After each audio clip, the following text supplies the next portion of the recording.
오늘 예배하기 위해 이렇게 모인 우리 가운데 또 영상으로 함께 예배하는 모든 이들 가운데 우리 하나님이 주시는 평화와 또 은혜가 가득하기를 바랍니다. 올해는 조금 늦었지만 본격적인 장마가 시작이 돼서 어제부터 비가 내리고 있습니다. 요즘에는 건물들도 잘 짓고 또 배수 시설도 좋아서 웬만한 비가 내려도 우리가 크게 걱정하지 않죠. 근데 이제 루마니아에 살다 보니까 거기 배수 시설이 확실히 안 좋더라고요. 그래서 루마니아에 있을 때 비가 한 번은 너무 많이 와서 지하 주차장에 이제 물이 차기 시작하는데 바퀴가 한 반 정도 잠길 정도까지 이렇게 물이 찼던 적이 있습니다. 그러면서 비가 계속 내리는 걸 보면서 지하 창고에 보관한 그 물건들 다 젖으면 어떡하지? 차까지 다 올라오면 어떡하지? 이런 걱정했던 기억이 있습니다. 집이 튼튼하고 또 배수 시설 잘 돼 있으면은 이렇게 비 올 때 뭐 커피 한 잔 마시면서 음악 틀어놓고 창문으로 비를 바라보는 그런 여유 즐길 수 있지만 집이 튼튼하지 못해서 천장에서 비가 새거나 아니면은 물이 어떻게 솟아오르거나 집이 흔들리면은 정말 큰일이 나죠. 그래서 주님의 말씀이 생각이 납니다. 슬기로운 사람은 반석 위에 집을 짓는 사람 같고 어리석은 사람은 모래 위에 집을 짓는다고 하신 그 말씀 말입니다. 하나님의 말씀을 듣고 행하는 사람은 반석 위에 집을 짓는 사람이고 그런 사람은 인생에 어떤 홍수나 폭풍이 불어도 그 인생이 무너지지 않는다라는 그런 말씀 하셨는데요. 오늘 우리가 반석 위에 예수 그리스도라는 반석 위에 벽돌 하나씩 쌓는 그런 마음으로 예배할 수 있으면 좋겠습니다. 그래서 그 반석 위에 세워진 여러분의 인생의 집이 어떤 어려움에도 든든하게 설 수 있는 그런 집, 또 그런 집을 만드는 예배가 되기를 바라면서 여러분을 예배로 초대합니다. 우리 자리에서 일어나서 찬송가 29장 함께 찬양하겠습니다.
시편 48편 말씀 교독하겠습니다. 주님은 위대하시니 우리 하나님의 성에서 그의 거룩한 산에서 그지없이 찬양을 받으실 분이시다. 우뚝 솟은 아름다운 보물이 온 누리의 기쁨이로구나. 하나님은 그 성의 여러 요새에서 자신이 피난처이심을 스스로 알리셨다. 우리가 들은 바 그대로 우리는 만군의 주님께서 계신 성, 우리 하나님의 성에서 보았다. 하나님께서 이 성을 영원히 견고하게 하신다. 하나님의 성전 안에서 우리가 하나님의 한결같은 사랑을 되새겨 보았습니다.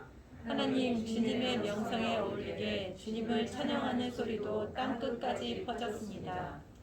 하나님의 오른손에는 구원의 선물이 가득 차 있습니다. 주님, 주님의 구원의 능력으로 시온산이 즐거워하고 유다의 딸들이 기뻐서 외칩니다. 너희는 시온성을 돌면서 그 성을 둘러보고 그 망대를 세어보아라. 너희는 그 성벽을 자세히 보고 그 근거를 찾아가 살펴보고 그 영광을 전해주어라. 다 함께 하나님께서 영원토록 우리의 하나님이시니 영원토록 우리를 인도하여 주신다 하여라. 아멘.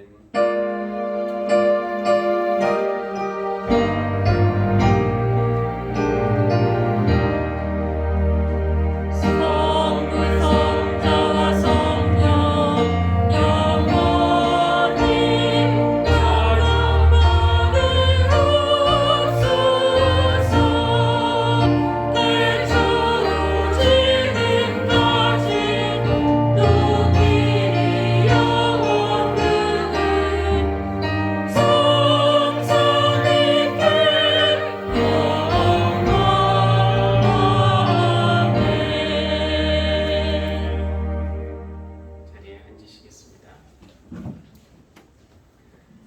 함께 기도하도록 하겠습니다. 한결같은 사랑으로 우리를 받아주시고 선한 마음으로 우리를 대하시는 하나님, 영원하신 하나님의 선하심과 인자하심을 찬양하며 하나님 앞에 나오는 우리를 받아주시니 감사합니다. 창조주 하나님, 우리 안에 있는 공허함과 불안을 달래기 위해 세상의 성공과 인기와 인정을 구했지만 경쟁 사회에서 피곤하고 지치기만 했을 뿐 그런 것들이 우리를 만족시켜주지 못함을 깨달았습니다. 우리 안에 있는 하나님 모양의 빈자리는 오직 하나님으로만 채워질 수 있음을 고백하며 하나님 앞에 나오니 주님 한 분만으로 만족하게 하시고 세상의 인정을 받는 사람이 아니라 하나님의 인정을 받는 사람이 되었음을 믿게 하여 주십시오. 자비하신 하나님, 하나님께서 가장 기쁘게 받으시는 제사는 우리의 상한 마음이라는 말씀을 기억하며 죄로 인해 깨지고 상한 우리의 마음을 하나님 앞에 가지고 와서 회개합니다. 마음 다해 하나님을 사랑하지 못했습니다.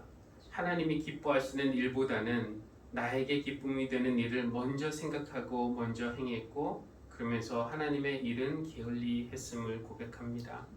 그렇게 슬쩍 하나님에게서 등을 돌리고 눈을 감은 우리를 용서하여 주십시오. 하나님, 우리가 이웃도 사랑하지 못했습니다. 내 몸같이만 사랑하지 못한 것이 아니라 내 몸의 반의 반도 사랑하지 못했다는 것이 우리의 솔직한 고백입니다. 하나님, 우리의 무관심과 시기와 멸시의 마음들을 회개하니 용서하여 주십시오.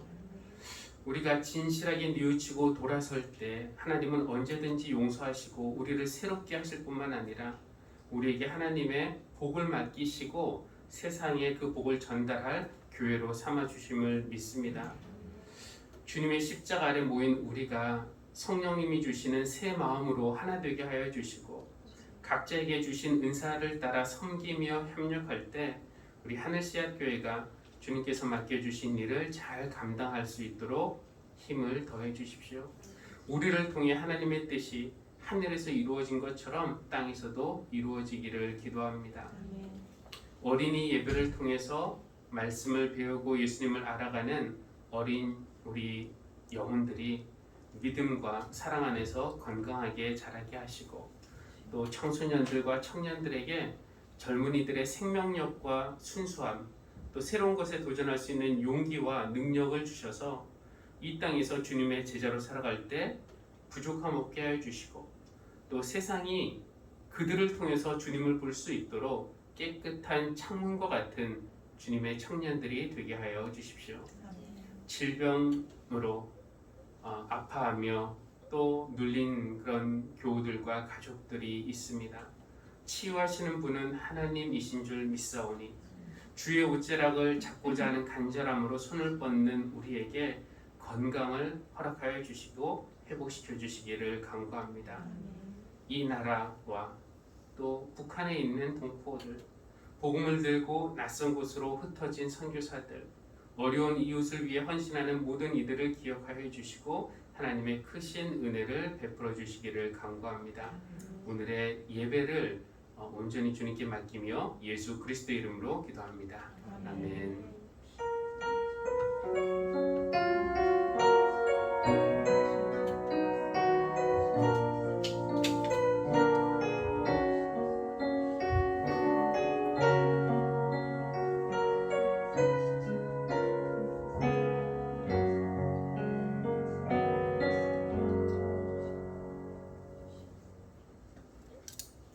유지연 성도님 성경 봉독 해주시겠습니다. 마가복음 6장 1절에서 13절 말씀입니다. 예수께서 거기를 떠나서 고향에 가시니 제자들도 따라갔다. 안식일이 되어서 예수께서 회당에서 가르치기 시작하셨다. 많은 사람이 듣고 놀라서 말하였다. 이 사람이 어디에서 이런 모든 것을 얻었을까? 이 사람에게 있는 지혜는 어떤 것일까? 그가 어떻게 그 손으로 이런 기적들을 일으킬까? 이 사람은 마리아의 아들 목수가 아닌가? 그는 야고보와 요셉과 유다와 시몬의 형이 아닌가? 또 그의 누이들은 모두 우리와 같이 여기에 살고 있지 않은가? 그러면서 그들은 예수를 달갑지 않게 여겼다.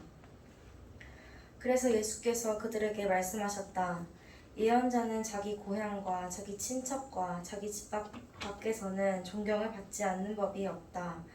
예수께서는 다만 몇몇 병자에게 손을 얹어서 고쳐주신 것 밖에는 거기서는 아무 기적도 행하실 수 없었다. 그리고 그들이 믿지 않는 것에 놀라셨다. 그리고 예수께서는 마을들을 두루 돌아다니시며 가르치셨다. 그리고 12제자를 가까이 부르셔서 그들을 둘씩 보내시며 그들에게 악한 귀신을 억누르는 권능을 주셨다.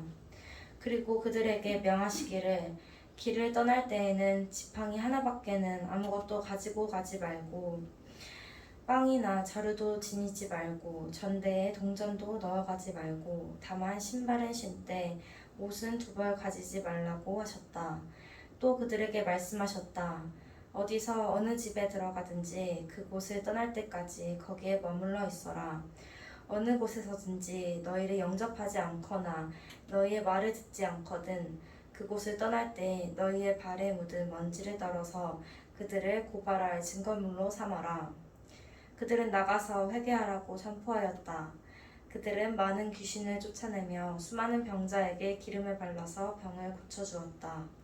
이는 우리에게 주신 하나님의 말씀입니다. 하나님 감사합니다. 우리 인간이 살아가는 데 있어서 꼭 필요한, 꼭 채워져야 한 그런 기본적인 욕구들이 있습니다.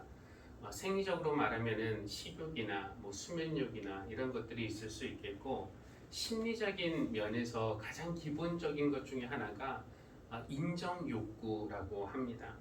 인정을 받게 되면 내가 존재할 만한 충분한 이유가 있구나라는 그런 믿음을 가지게 됩니다.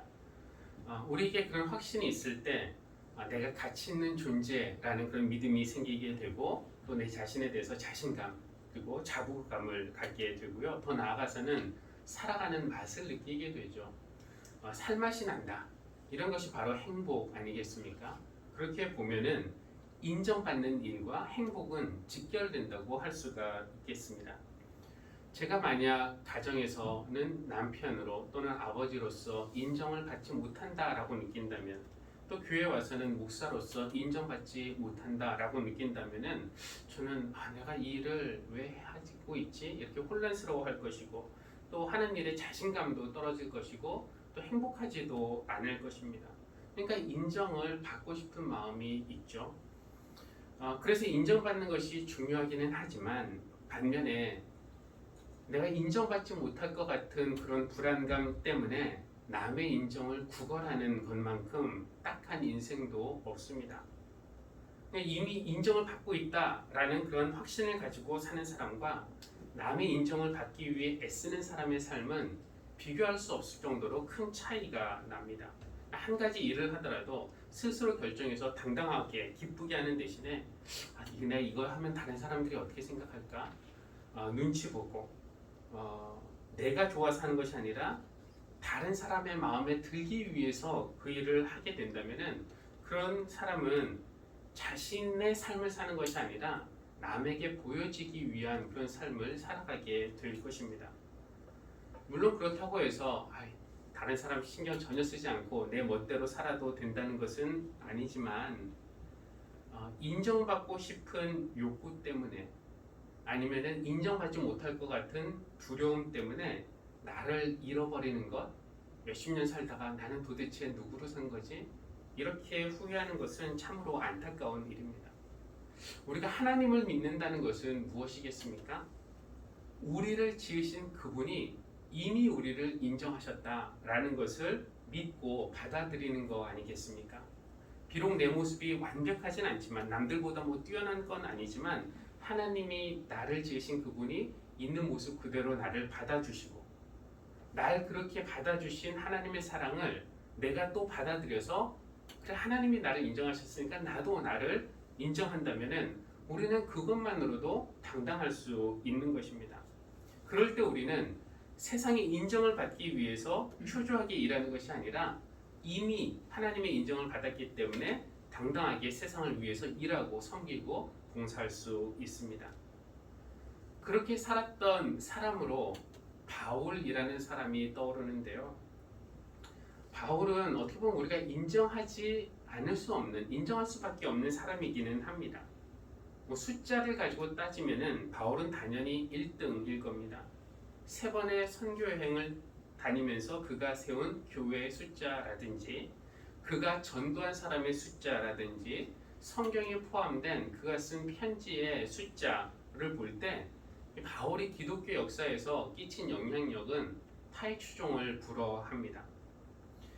바울은 기독교 역사에 있어서 아마 예수님 다음으로 가장 큰 영향력을 끼친 사람이라고 말할 수 있겠지만 그러나 이 바울이 처음부터 인정을 받은 것은 아니었어요. 교회를 박해했다가 나중에 예수님을 만난 체험을 한 후에 복음 전도자가 되었기 때문에 처음에는 교회로부터 믿는 사람들로부터 의심을 받았습니다. 아니 저 사람이 교회를 그렇게 박해하던 사람인데 우리에게 얼마나 큰 위협이 되고 손실을 끼쳤는데 우리가 저 사람을 어떻게 인정할 수 있겠냐 하면서 그를 의심했습니다. 반면에 유대교 입장에서 보면은 바울은 자기들을 대신한 대교자가 된 셈입니다. 그래서 유대인들은 바울이 나타나서 예수 그리스도의 복음을 전할 때마다 사람들을 선동하고 동원해서 바울을 고발하기도 하고 때리기도 하고 돌을 던지기도 했습니다. 처음에는 교회에서도 인정받지 못했고 그러니까 이제 다른 사람들 제자들은 사도인데 바울은 이제 사람들이 말하기에는 저 사람은 자칭 사도다 이제 이렇게 얘기하기도 하죠. 교회에서 인정받지 못했고 다른 한편에서는 유대교로부터 인정받지 못했지만 바울은 사람의 인정을 받기 위해서 일하지 않았습니다. 예수님을 만난 체험, 다른 말로 하면 예수님이 나를 전적으로 받아주신 경험을 이미 했기 때문에 더 이상 사람들의 인정에 연연하지 않고 주님이 맡기신 일을 당당하게 할 수 있었던 것입니다. 그러니까 세상이 인정하든지 말든지 주님 주신 사명의 교회이기 때문에 그것을 하게 된 것이죠. 바울이 3번의 선교 여행을 갔다고 했는데 첫 번째 선교 여행에서 이런 일이 있었습니다. 이제 처음에 한 도시에서 복음을 전하는데 사람들의 반응이 별로 없었어요. 무관심한 것이 사람들의 반응인 겁니다. 그래서 다른 도시로 옮겼는데 이제 그제서야 이제 반응을 보이는 사람들이 나타나기 시작했습니다. 말씀을 듣기 위해 사람들이 모였고 그 다음 주에는 더 많은 사람들이 모였습니다. 여러분 사람들이 이렇게 모인다는 것이 얼마나 귀한 것입니까? 교회 개척교회 설립하고 한동안 아무도 반응하지 않고 오지 않다가 어떤 한 가족이 그 교회에 왔다고 생각해 보십시오. 그 귀한 가족을 붙잡기 위해서 다음 주에도 오게 하기 위해서 설교자가 어떤 설교를 해야 하겠습니까? 정말로 어렵게 사람들이 모였는데 그들의 마음에 쏙 들 수 있는 어떤 축복의 말씀, 좋은 그런 말씀을 선포해서 그들의 마음을 사로잡아야 하지 않겠습니까? 그들의 마음을 잡고 그들에게 인정받기 위해서 그렇게 해야겠지만 근데 바울은 그러지는 않았습니다. 이 사도행전 13장에 이제 그 이야기가 나와 있고 거기서 바울 했던 설교가 나와 있는데요. 길어서 다 읽지는 못하고 그 내용을 간단히 줄이면은 이렇습니다. 설교를 하는데 어렵게 모인 사람들에게 여러분 하나님이 옛날에는 모세를 통해서 그 다음에는 다윗 그리고 이 마지막에는 그의 아들이신 예수를 통해서 보내셔서 이 백성을 인도하려고 하셨습니다. 그런데 사람들은 예수 그리스도를 알아보지 못했을 뿐만 아니라 그를 배척하고 미워했습니다. 그에게서 아무런 죄도 찾을 수 없었지만 빌라도를 강요해서 그를 십자가에서 죽게 했습니다. 따지고 보면 우리 모두가 하나님의 아들을 죽인 셈이고 하나님에게 반역한 것입니다. 물론 하나님은 그를 죽은 사람들 가운데서 썩게 놔두지 않으셨습니다. 그를 다시 살리셨습니다. 그러므로 여러분 바로 이 예수로 말미암아 여러분의 죄가 용서된다라는 것을 여러분이 알아야 합니다. 라고 그렇게 설교를 합니다. 그러니까 결국 예수를 죽인 책임이 여러분을 포함한 우리 모두에게 있다는 것, 우리가 회개해야 된다는 것, 이런 말씀인데 이 말씀을 긍정적으로 받아들인 사람들도 있기는 있었어요. 그러나 대부분의 유대인들은 자신을 포함해서 우리 유대인들이 예수 그리스도를 죽였다는 식으로 말하는, 즉 우리의 죄를 지적하는 그 바울의 설교를 기분 나쁘게 받아들였습니다. 그래서 바울과 바나바를 그 지방에서 쫓아내죠. 그들을 인정해주지 않은 것입니다. 그래서 어떻게 했는가? 사도행전 13장 51절 화면 한번 보여주십시오. 바울과 바나바가 어떻게 했는가? 그래서 바울과 바나바는 발의 먼지를 떨어버리고 이고니온으로 갔다. 이렇게 되어 있습니다. 그러니까 반대가 심하다고 안 되겠다. 여기서 이제 우리가 포기하자. 이렇게 포기하지 않았고요. 우리에게 복음 그 전도의 은사가 없나? 의심하지 않았고요. 하나님은 왜 배척당할 일을 우리에게 시키셨나? 이렇게 하나님을 원망하지도 않았습니다. 그저 발에 묻은 먼지 떨어버리고 그 다음 도시로 이동했습니다. 우리는 인간이기 때문에 다른 사람들에게 받아들여지고 싶고 또 사랑받고 싶고 인정받고 싶어 합니다. 그러나 우리가 예수를 따르는 사람으로 이 세상에서 살다 보면은 세상으로부터 미움받고 또 조롱당하고 배척받을 일도 분명히 있습니다. 그것이 없다면 오히려 더 문제예요. 왜냐하면 불의한 세상에서 진리를 상기시키는 사람으로 내가 제대로 서 있다면은 세상에서 미움받는 것은 당연하고 자연스러운 현상입니다. 오늘 마가복음 본문 우리가 읽었는데요. 보니까 예수님도 배척을 당하셨습니다. 예수님이라고 딱 생각하면 어디서나 사랑받고 존경받고 인정받을 것 같은 훌륭한 분이셨지만 예수님도 배척을 당하셨어요. 그것도 멀리 이국 땅에 가셔서 인종 다르다고 차별받으신 그런 것도 아니었습니다. 그렇다고 원수처럼 지내던 사마리아 그 동네 가서 배척을 당하신 것도 아니었습니다. 고향에서 예수님을 잘 알고 있던 마을 사람들로부터 배척을 받으셨는데 이 고향이라고 하면은 얼마나 다정한 느낌을 주는 곳입니까? 어떻게 보면 가장 환영받아야 할 곳인데 거기에서 사람들은 예수님을 달갑지 않게 여겼던 것입니다. 예수님의 가르침과 능력에는 분명히 사람들이 놀랄 만큼 뛰어난 그런 것이 있었습니다.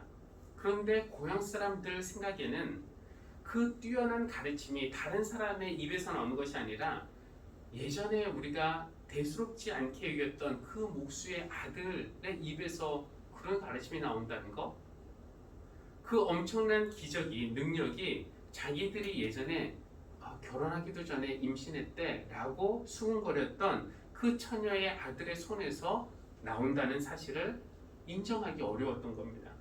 그래서 이렇게 말해요. 이 사람이 어디에서 이 모든 것을 얻었을까? 그가 어떻게 그 손으로, 그 손이라면 예전에 톱질이나 하고 망치나 두들기던 그 손으로 이런 기적들을 일으킬까? 그러면서 고향 사람들은 예수님을 달갑지 않게 여겼습니다. 그러니까 예수님도 그 곳에서는 단지 몇 사람을 고쳐주시는 것 외에는 기적을 일으키지 못하시고 그냥 다른 마을로 가셔서 거기에서 복음을 선포하셨습니다.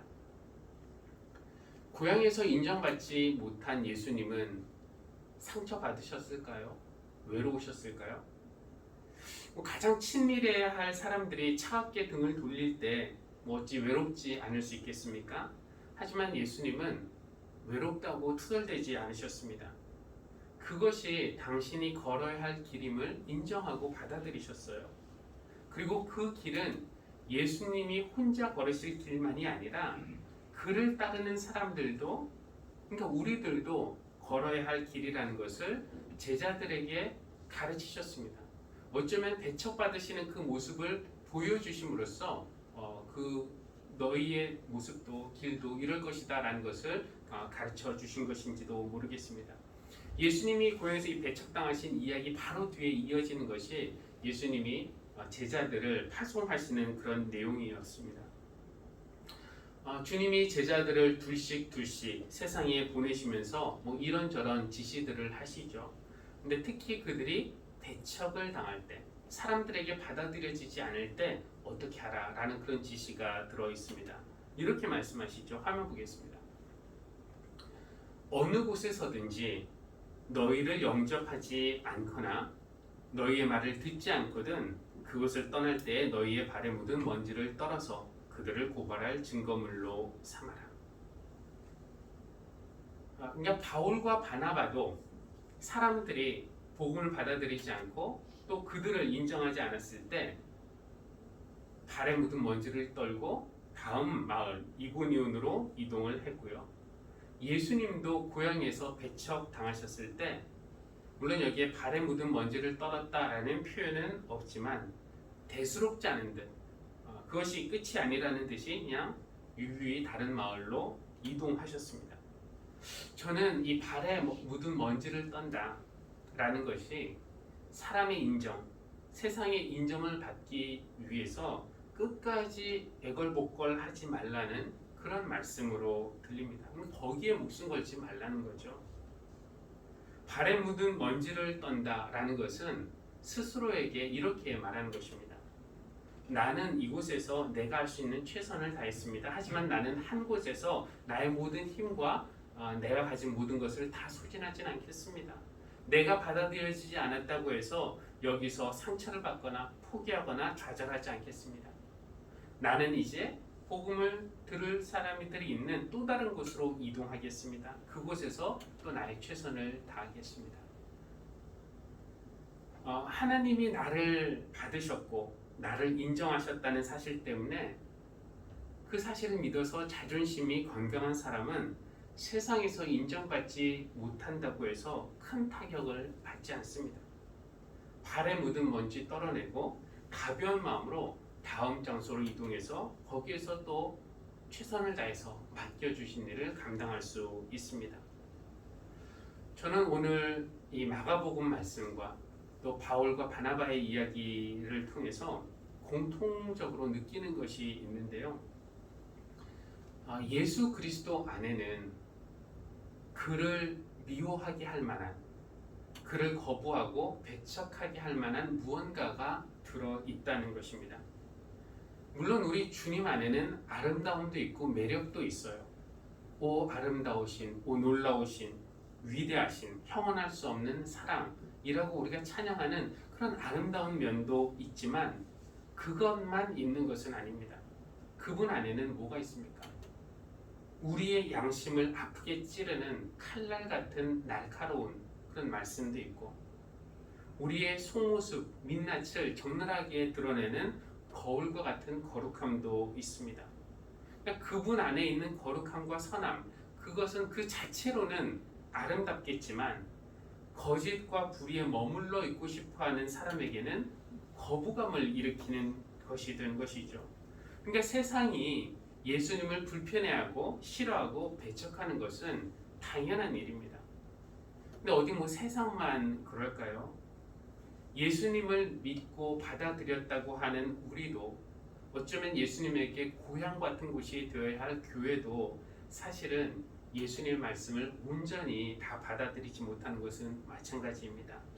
예수님이 하시는 위로의 말씀, 좋은 약속의 말씀, 치유의 말씀, 확신의 말씀, 사랑의 말씀, 여기에는 우리가 아멘 아멘 하며 잘도 받아들이지만 예수님이 다른 말씀하실 때는 어떤가요? 너가 가진 재산을 다 팔아서 가난한 사람들에게 나눠주어라. 원수 사랑해라. 너를 저주하는 자를 축복해라. 사랑하는 사람만 사랑하는 것은 누가 못하겠느냐? 사랑스럽지 않은 사람도 사랑해라. 용서해라. 7번씩 70번이라도. 그리고 걱정하지 말아라. 하나님의 나라와 의를 먼저 구하라. 자기를 부인하고 자기 십자가를 지고 나를 따르라.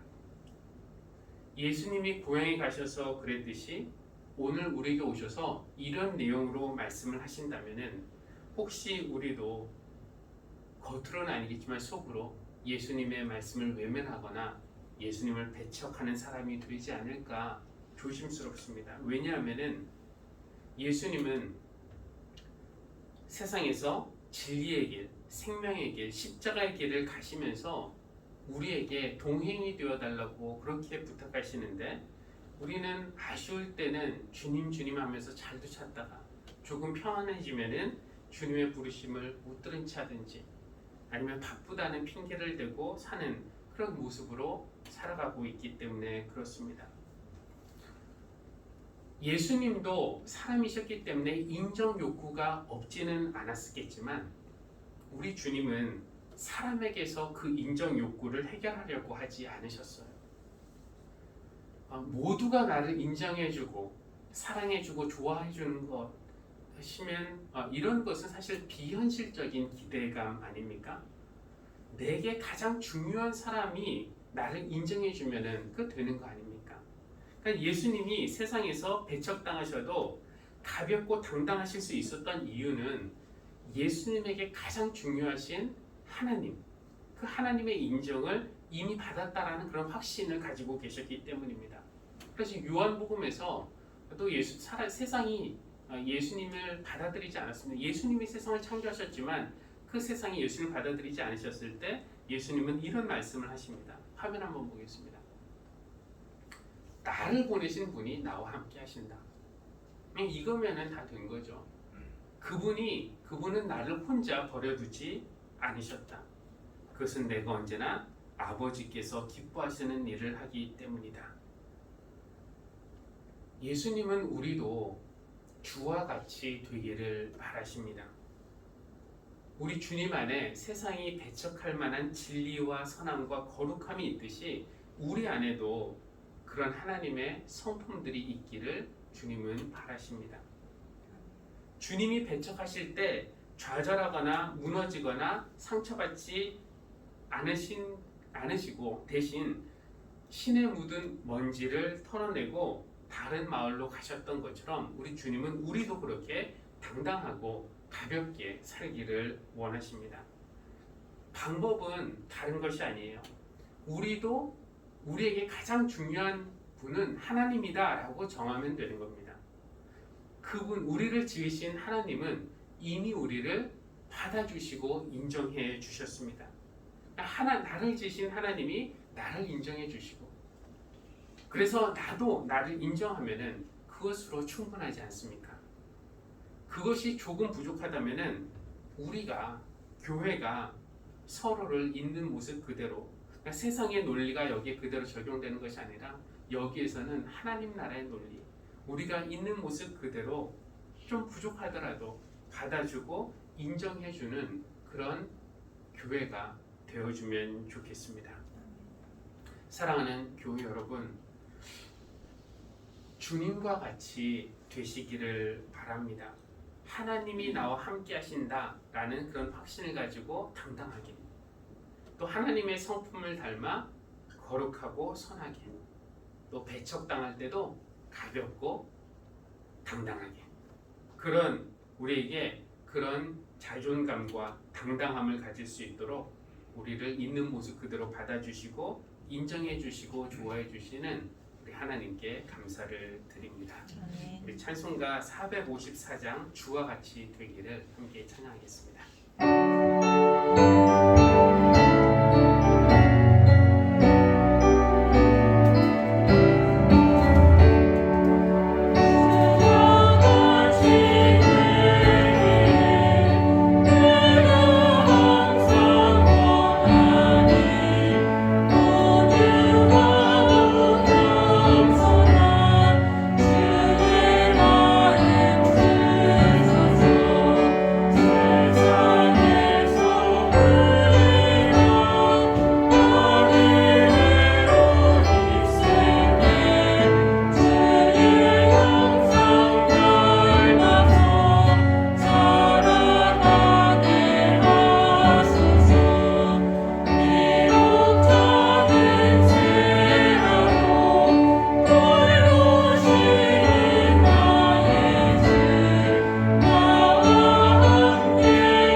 하나님, 세상에서 사람들에게 인정받기 위해서 열심히 공부도 하고 실력도 쌓고 스펙도 만들고 인맥도 넓히고 그렇게 사람들과 경쟁하며 살아왔습니다. 다른 사람들의 마음에 들기 위해서 전전긍긍하며 조급해하며 불안하게 살다 보니 어느새 하나님이 창조하신 나의 모습대로 살지 못하고 남에게 보여주기 위한 가면을 쓰고 살고 있었음을 깨닫습니다. 하나님, 우리에게 가장 중요한 것은 세상이 아니라 우리를 지으신 하나님이심을 깨닫게 하여 주십시오. 세상 모든 사람들에게 인정받는 그런 사람이 아니라 이미 우리를 인정하셨고 받아주신 하나님 한 분만으로 만족하며 기뻐할 줄 아는 사람이 되게 하여 주십시오. 주님을 우리 안에 품고 살기 때문에 세상에서 배척당할 때라도 실패한 듯 기죽지 않게 하여 주시고 그럴 때마다 신발에 묻은 먼지를 떨고 가볍게 다음 곳으로 이동하며 행진할 수 있는 그런 자존감도 허락해 주시기를 기도합니다. 하나님, 오늘의 예물을 주님 앞에 올려드립니다. 주님께서 기쁘게 받아주실 줄 믿습니다. 이 물질뿐만 아니라 함께 드리는 마음과 우리의 삶도 주님께서 받으시고 하나님의 뜻을 위해서 사용하여 주십시오. 그렇게 하나님에게 쓰임 받을 때에 우리 성도들의 삶에 정말로 큰 만족과 행복과 기쁨이 넘치게 해주시기를 기도합니다. 예수님의 이름으로 기도합니다. 아멘.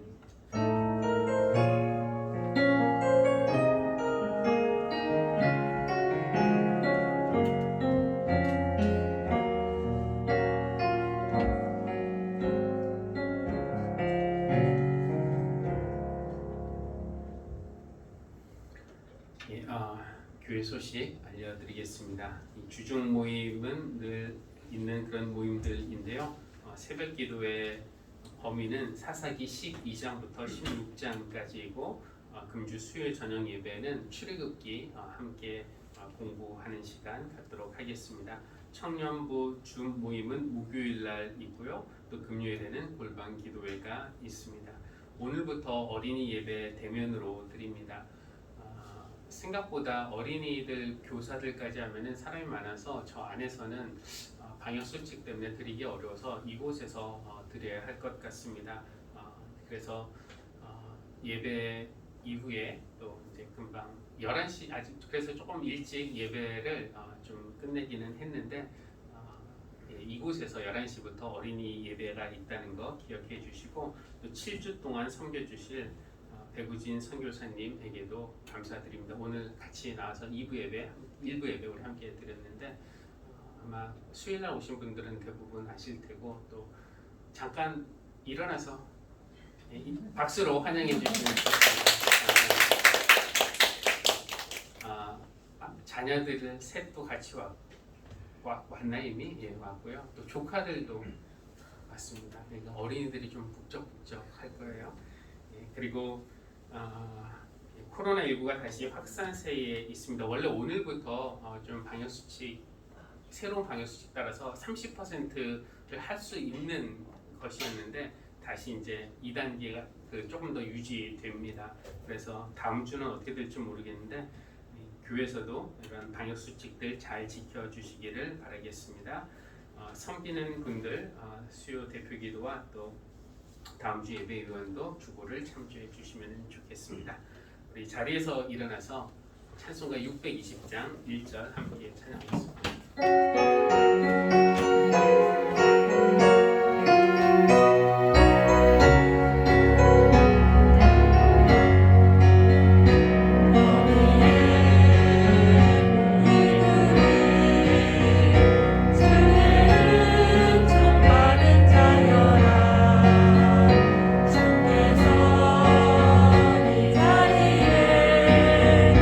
함께 계심을 아노라